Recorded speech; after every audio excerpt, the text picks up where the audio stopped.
Nah, untuk pertemuan kita hari ini kita akan bahas tentang gawat-gawatan sistem kardiovaskuler ya. Tentunya kalau membahas tentang kardiovaskuler yang kalian ketahui apa? Kardiovaskuler teh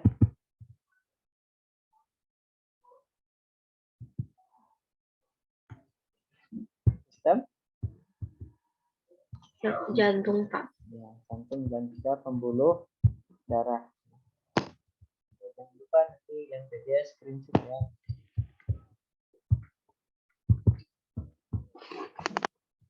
Bisa buat laporan biasa ya, buat YAP.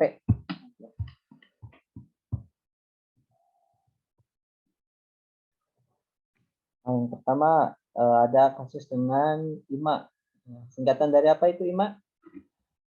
Infak miokard akut. Penyakit jantung disebabkan oleh karena sumbatan pada arteri koroner. Sumbatan akut terjadi oleh karena adanya aterosklerotik pada dinding arteri koroner sehingga meningkat aliran darah ke jaringan otot jantung. Jadi ada sumbatan dan tentunya fungsi jantung kan sangat penting sekali ya, sangat vital. Ya. Ketika ada hal-hal yang bisa menghambat, nah tentunya itu akan berpengaruh sekali terhadap sikon ataupun tanda gejala pada orang tersebut ya. Makanya ya jantung perlu dijaga ya. Nah, seperti ini gambarannya ya, sehingga ada sumbatan, nah harusnya kan lancar ya, sehingga ada menyulitkan jalan kerja jantung itu sendiri.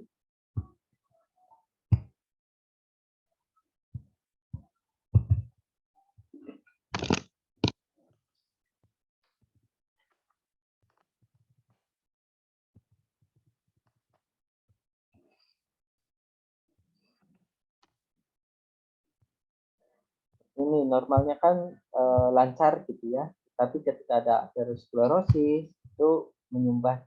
Kalau ibaratnya ini aja ya, ada selang pipa gitu ya, atau paralon ataupun ya selang air gitu ya. Kalau misalkan selang airnya itu di dalamnya ada semennya misalnya, ya tentu untuk sulit untuk lancar gitu ya, atau kena tekanan terjadi penyempitan sehingga susah ya untuk mengalirkan air tersebut. Sama seperti halnya jantung seperti itu ya. Kalau ada sumbatan tentunya akan mempengaruhi kerja jantung itu. Seperti ini ya, harusnya kan gede gitu ya, tapi ada sumbatan jadinya kecil. Nah, penyebabnya apa sih? Nah, penyebab IMA ini yang paling sering adalah oklusi lengkap atau hampir lengkap dari arteri koroner, biasanya dipicu oleh ruptur. Ada kerusakan ya pada plak arteriosklerosis yang rentan dan diikuti oleh pembentukan trombus ya. Ruptur plak dapat dipicu oleh faktor-faktor internal maupun dari eksternal, baik dari luar maupun dalam. Faktor internal dan juga eksternal. Kalau internal tentunya misalkan dari ada kelainan ya dari tubuhnya sendiri ya, kemudian dari faktor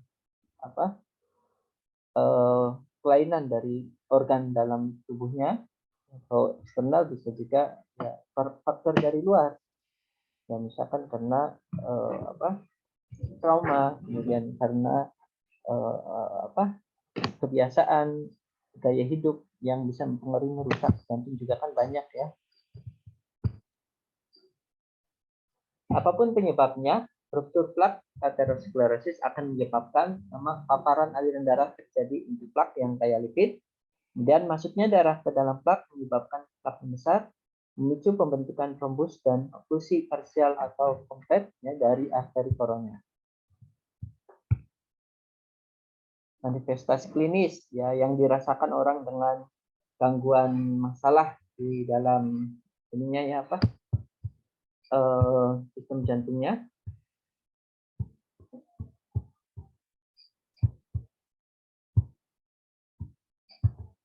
Nah, di antaranya ada nyeri dada. Nyeri dada, kemudian juga perut, ya, sampai menjalar ke punggung, ya, bahkan atau lambung yang tidak khas. Tentunya kalau satu gejala aja nggak nyaman, gitu ya, apalagi ke ke bagian tubuh yang lain. Ya. Nggak enak pada perutnya, nggak enak pada punggung, tentu akan mengurangi rasa nyaman itu. Kemudian ada mual, ada pusing, ya. Kemudian sesak napas dan juga kesulitan bernapas. Kemudian ada kecemasan, kelemahan atau kelelahan yang tidak dapat dijelaskan.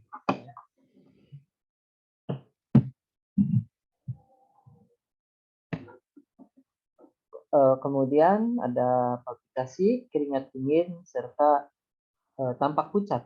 Kalau orang pucat itu gimana sih?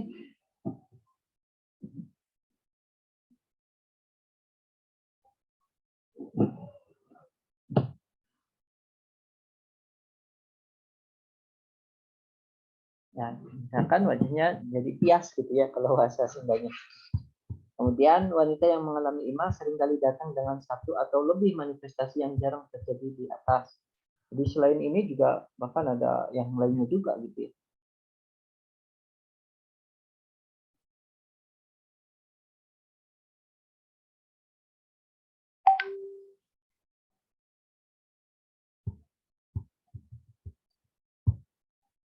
Kemudian komplikasi ya. Bisa juga memperburuk suatu keadaan sehingga terjadi disipnya ada shock kardiogenik, ada gagal jantung dan juga edema paru. Kemudian emboli paru serta perikarditis. Nah, untuk gambaran EKG-nya di sini ada kelainan ya pada elektrokardiografi. Pertama, gelombang T-nya itu tampak tinggi ya, PGRST kan ya. Kemudian gelombang T-nya inversi gitu ya. Dan gelombang T tegak seperti itu. Fase ini hiperakut, fase akut dini ya, fase akut lanjutan, fase akut evolusi serta fase pemulihan.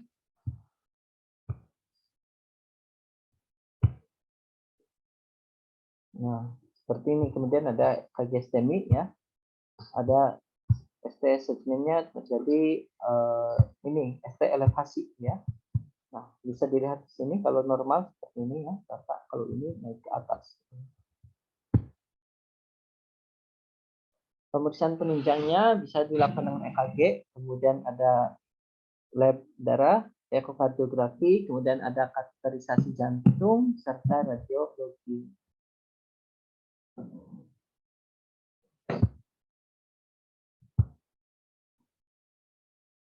Kemudian untuk pengobatan trombolitik di sini ada tentunya ini penanganan ya pada pasien dengan IMA itu ya. Yang pertama ada streptokinase ya, 5 juta unit dalam 100 cc, dextrose 5% atau NS 0,9%, diberikan sekitar 30 sampai 60 menit. Penggunaan secara SC ya, 12.500 unit secara SC 2 kali sehari. Kemudian ada anisetreptase 20 unit melalui intravena dalam 3 sampai 5 menit. Kemudian ada alteplase ya, TPA, total dosisnya kurang dari 100 mg, 0,7 mg per kilogram, itu sekitar 30 menit. Diberikan IP ya, intravena dalam 48 jam atau 2 hari. Kemudian ada urokinase dari 2 juta unit melalui intravena, bolus kurang lebih 1,5 juta unit di jam. Ya. Kemudian penanganannya, nah ini pada coronary artery bypass surgery yang dilakukan operasi bypass. Kemudian terapi profilaksis pada asa akut. Kemudian ada apa lagi nih yang dengan masalah gangguan kardiovaskuler, kan sindrom jantung koroner ya, koroner akut. Nah, sindrom koroner akut atau yang bisa disingkat SKA ya adalah kejadian kegawatan pada pembuluh darah koroner. Menurut Anda.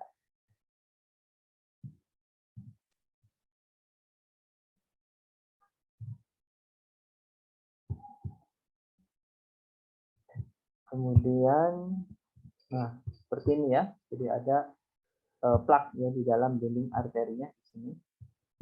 Nah, baiknya kan normalnya itu tidak ada plaknya. Kemudian bekuan darah ya. Ini arteri koroner kanan, kemudian ini yang kiri. Nah, tentunya ini gambarannya ya ketika sedang sakit, ini wajahnya diganti dulu ya dengan Pak Arifin. Nah, gambaran di sini tentunya ada kelainan ya, sumbatan, ada plak. Kemudian apa aja penyebabnya? Nah, kita masalah yang sesungguhnya pada SKA ini terletak pada ada penyempitan pembuluh darah jantung yaitu vasokonstriksi. Penyempitan ini diakibatkan oleh 4 hal, yaitu misalnya ada timbulan lemak ya, ada aterosklerosis, kemudian dalam pembuluh darah akibat konsumsi kolesterol yang tinggi. Nah, konsumsi kolesterol yang tinggi itu contohnya di mana sih? Makan makanan apa coba? Minyak. Ya, minyak. Ya, apa minyak? Gorengan.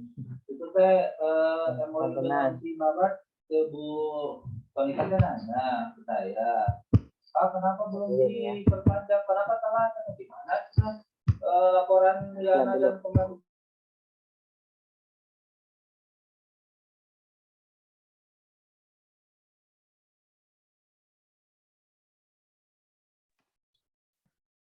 Betul ya, tadi makan makanan yang kurang sehat, yang kemudian dikonsumsi secara berlebihan gitu ya. Nah, kalau dikit memang nggak apa-apa, tapi kalau misalkan berlebihan tentu udah membahayakan. Makanya kan dicek tuh ya bagaimana berapa kadar kolesterolnya. Kalau tinggi ya tentu perlu dihindari gitu ya, yang makanan kolesterol. Yang kedua ada sumbatan kromosit oleh sel bekuan darah. Kemudian ada penyempitan pembuluh darah serta infeksi pada pembuluh darah. Itu kalau sampai infeksi itu akan sangat berbahaya. Kemudian terjadi SKA ini dipengaruhi oleh beberapa keadaan. Ini ada aktivitas atau latihan fisik yang berlebihan atau tidak terkondisikan.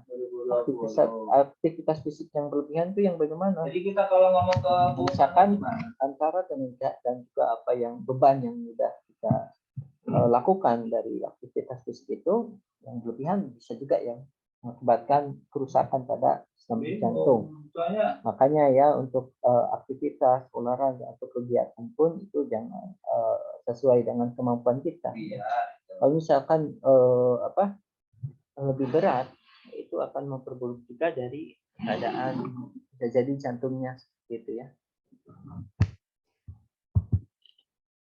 Kan banyak juga ya ada yang olahraga yang kemudian tidak tahu bahwa dia itu sedang memiliki penyakit penyakit jantung misalnya. Nah itu bisa meninggal tiba-tiba juga ya. Ya karena apa? Karena jantungnya tidak maksimal sesuai dengan kondisi. Kemudian ada stres atau emosi yang terpicu ya. Stres juga itu bisa mempengaruhi ya, makanya jangan stres ya. Kemudian ada udara dingin, keadaan tersebut ada hubungannya dengan peningkatan aktivitas simpatis sehingga tekanan darah meningkat, heart rate meningkat dan kualitas jantung juga meningkat. Kemudian apa aja yang dirasakan nih pada pasien dengan penyakit ini, yaitu ada rasa tertekan, lemas, terbakar, yang tidak nyaman tentunya ya, nyeri yang sangat terasa dan menetap di bagian tengah dada dan berlangsung selama beberapa menit, biasanya lebih dari 15 menit. Kemudian nyeri yang memancar ya sampai ke bahu, leher, lengan atau rahang, nyeri di punggung antara tulang.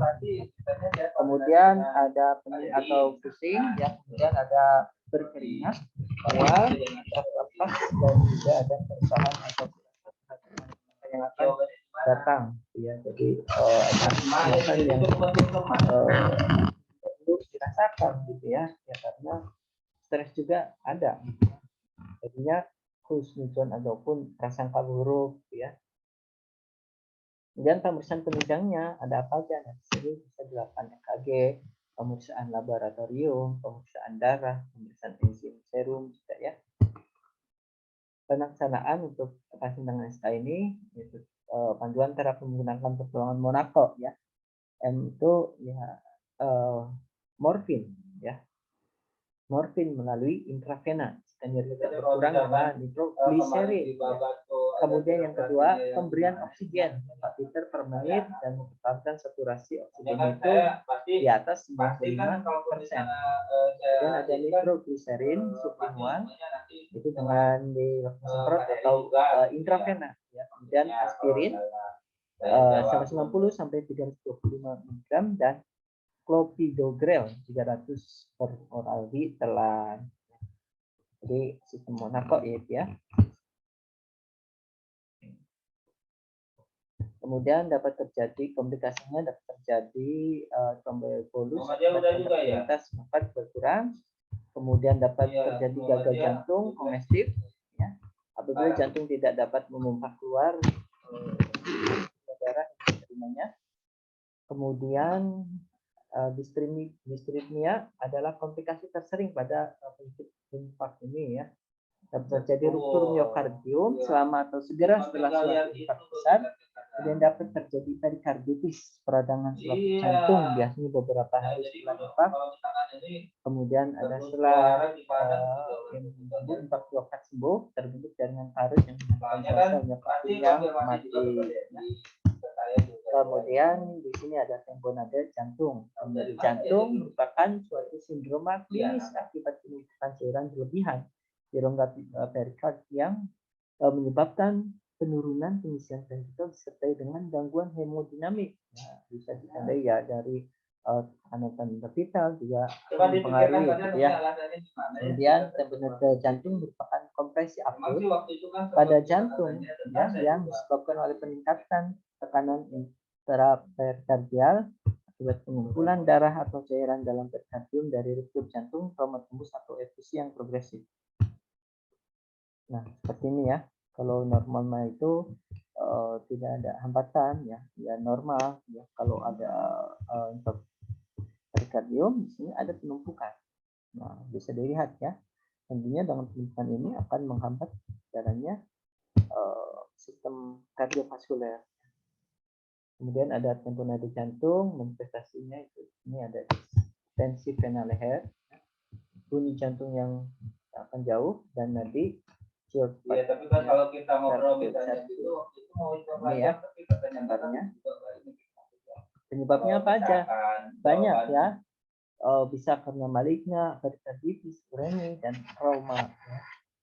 Tamponade jantung bisa disebabkan karena plasma, perikarditis, uremi, dan perdarahan ke dalam ruang perikardial akibat trauma, operasi atau infeksi.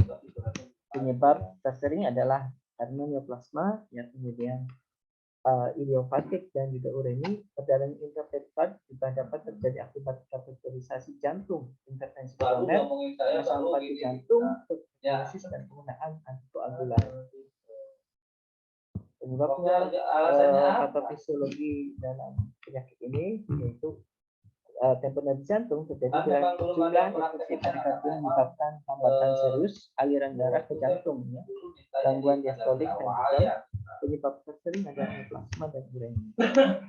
Ini neoplasma bisa menyebabkan pertumbuhan sel secara abnormal pada otot jantung, ya, sehingga terjadi hiperplasi sel yang tidak terkontrol yang bisa menyebabkan tumor, ya.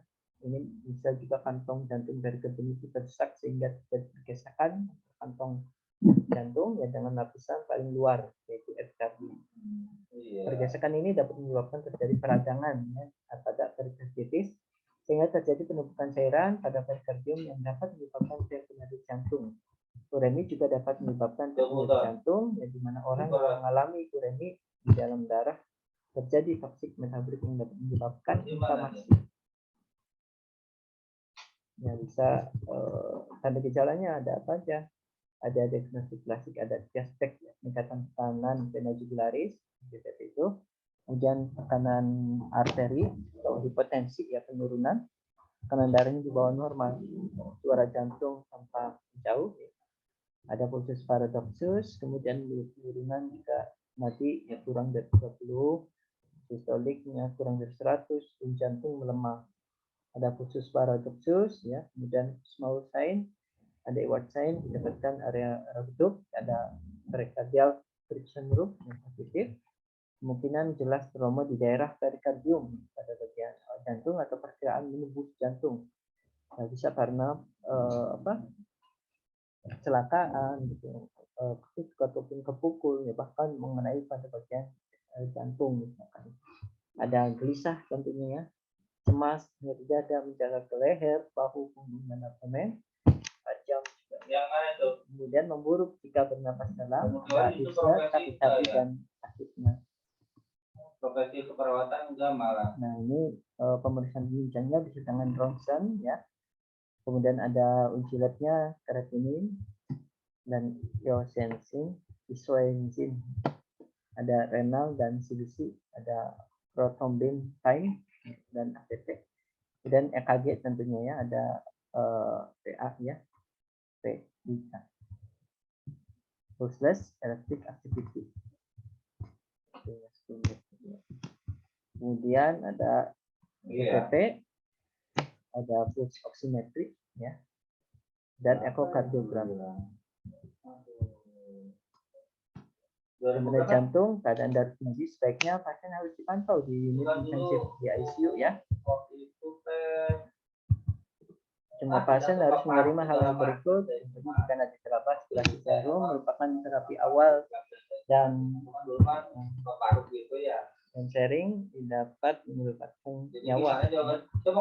Aspirasi dilakukan dengan jarum spinal pendek, kemudian di sini ada juga jarum sedikit sebelah kiri. Kemudian ekspansi volume dengan darah, plasma, ekstrak atau lautan natrium. Kemudian ada istirahat, ya, di tempat tidur dengan ketinggian kaki. Ya, ini jadi kakinya yang tinggi, ya. Ini dapat membantu meningkatkan kembali vena. Dan ada obat inotropik, ya, contohnya ada vitamin. Ini dapat berguna karena mereka tidak meningkatkan resistensi pembuluh darah sistemik sambil meningkatkan output jantung. Nah, positif tekanan ventilasi mekanis harus dihindari karena dapat menurunkan kembali pembuluh darah dan memperburuk tanda-tanda dan gejala tamponade. Dan komplikasinya bisa gagal jantung, kemudian bisa hypotonik, tentunya penanganan yang cepat itu adalah dengan cepat, harus cepat pada pasien yang memiliki masalah dengan jantung, ya, dan tentunya pemeriksaan penunjang tadi juga dilakukan untuk lebih mengetahui, ya, bagaimana kondisi jantung pasien. Tapi kan jantung merupakan organ vital yang terdapat pada manusia, ya.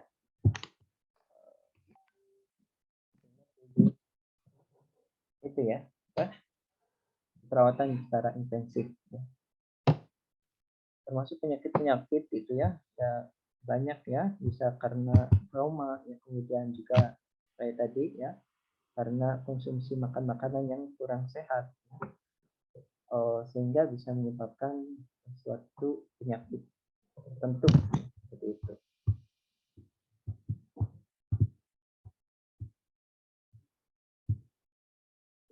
Mungkin itu, ya, untuk paparan materi kita hari ini.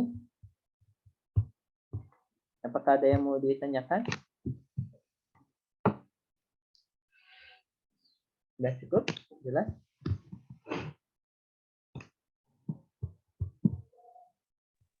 Cukup, Pak.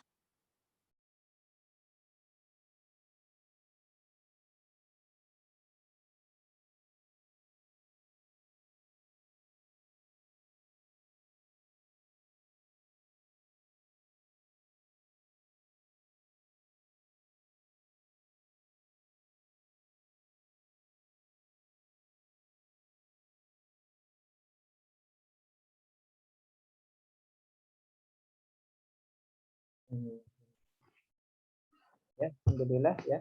Mungkin kita cukupkan sekian saja yang untuk pertemuan kita hari ini. Ya, mohon maaf atas segala kekurangannya. Ya, kemudian nanti baca-baca materi jurnal yang berkaitan dengan kelainan pada sistem kardiovaskuler dan bagaimana cara pelaksanaannya. Itu saja. Semoga bisa jadi ilmu yang bermanfaat. Ya, kita tutup. Wabillahi taufiq hidayah. Assalamualaikum warahmatullahi wabarakatuh. Waalaikumsalam warahmatullahi wabarakatuh. Terima kasih banyak, Bapak. Ya, Terima kasih, Bapak.